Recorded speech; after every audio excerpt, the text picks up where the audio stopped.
Mega Blastoise was introduced in Pokémon X and Y, alongside most of the other Mega Pokémon.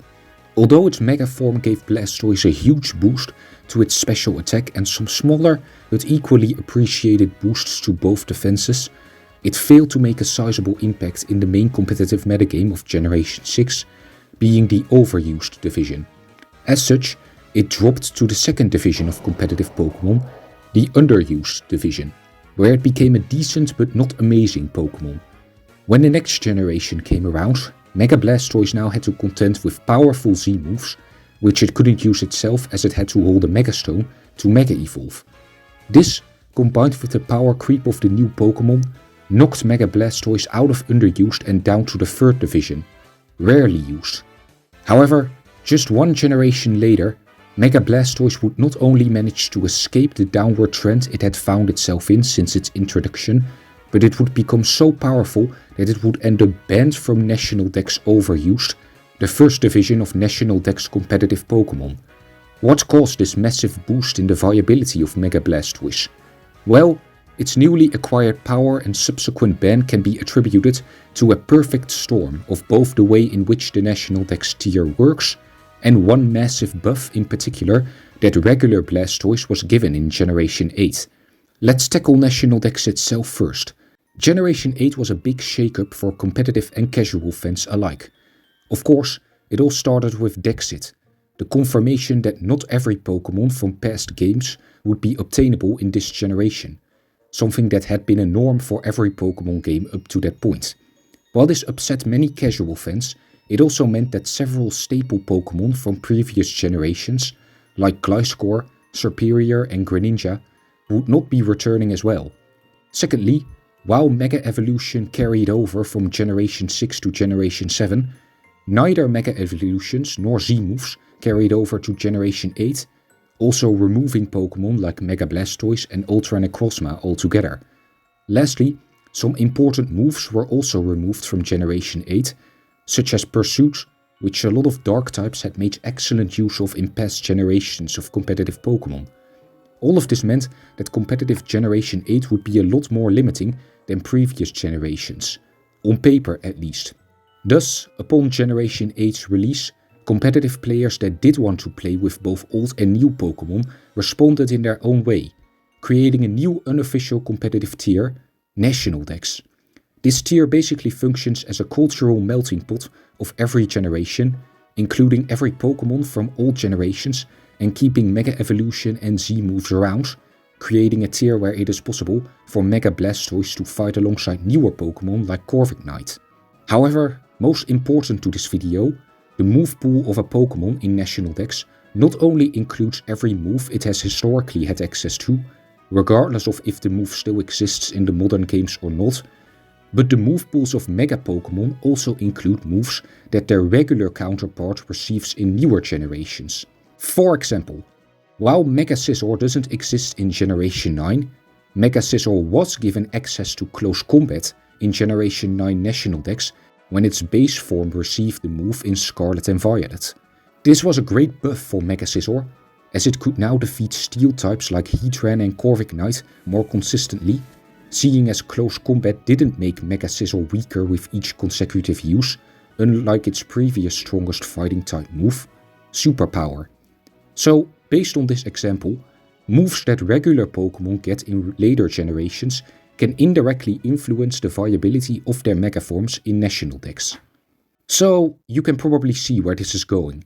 Even though Mega Blastoise now had a competitive tier where it could continue existing, the fact that Pokémon from the new generation were also included meant that it needed some serious buff to withstand more power creep. And it did get buffed. One huge buff in particular. While Mega Blastoise was deleted from the official competitive tiers going into Generation 8, regular Blastoise still existed and was given a new powerful move in Generation 8, Shell Smash, being able to double both its speed and special attack in one turn. Now, while this greatly helped Blastoise be an offensive threat, its still somewhat middling stats and the ever-present phenomenon of power creep meant that it still couldn't rise above Never Used, the 4th division in Generation 8. But Mega Blastoise was a whole different story. When Blastoise received Shell Smash in Generation 8, its Mega form also gained access to it in National Dex. And Mega Blastoise with Shell Smash was absolute carnage.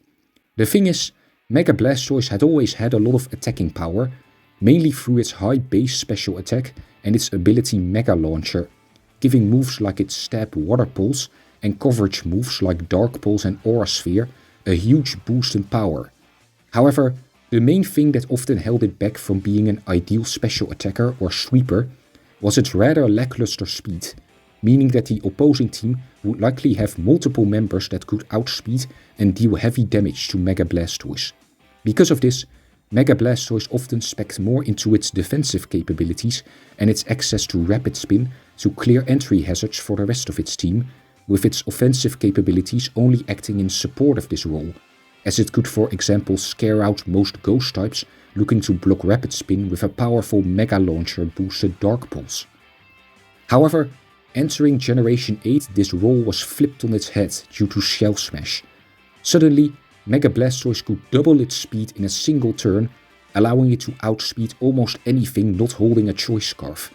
And even Pokémon holding a Choice Scarf had to 1. Have at least a base speed stat of 121, 2.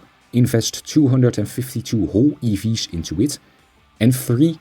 Use a speed boosting nature as well. So that kind of eliminates almost every somewhat common Choice Scarfer in National Dex Overused, except for like Greninja, maybe, which probably couldn't even one-shot Mega Blastoise back in return, because like we mentioned before, Mega Blastoise has some pretty beefy defensive stats. So even after a defense drop from Shell Smash, stray hits from Choice Scarfers, and even a lot of priority moves were not enough to put it down, at least not in one hit.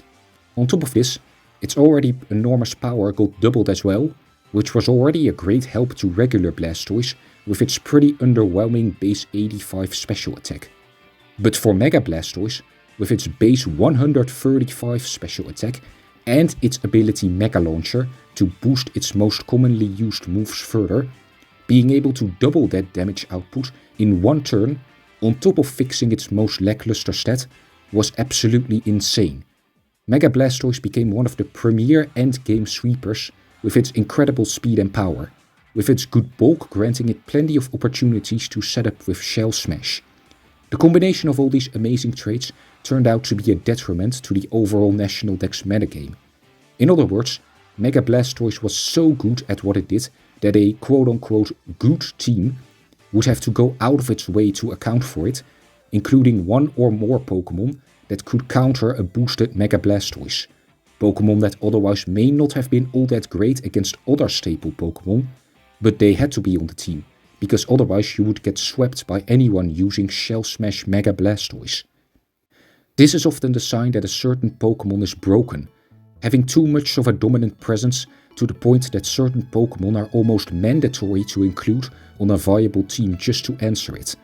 So in April 2020, a suspect test was held on Mega Blastoise, where players who prove to be skilled enough can vote on whether a Pokémon should be banned or not. Ultimately, Mega Blastoise became the second Pokémon to be banned via a suspect test in Generation 8 National Dex, following Genesect, and as of right now has remained banned throughout the rest of Generation 8 National Dex and into Generation 9 National Dex. So what made Mega Blastoise so broken in National Dex? Well, it's mainly because National Dex allows Pokémon like Mega Blastoise to freely combine their best tools from across multiple generations of competitive Pokémon without any restrictions. Regular Blastoise with Shell Smash is a fine but somewhat underwhelming Pokémon. Mega Blastoise on its own is a fine but somewhat underwhelming Pokémon, but put them together and you get a truly overwhelming force.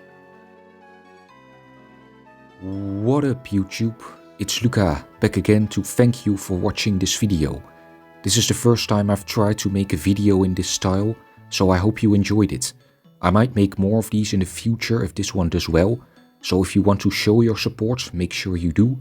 Stick around if you're interested, and yeah, that's all. Hope to see you back in a good mood in a future video. I'm gonna go now. Bye.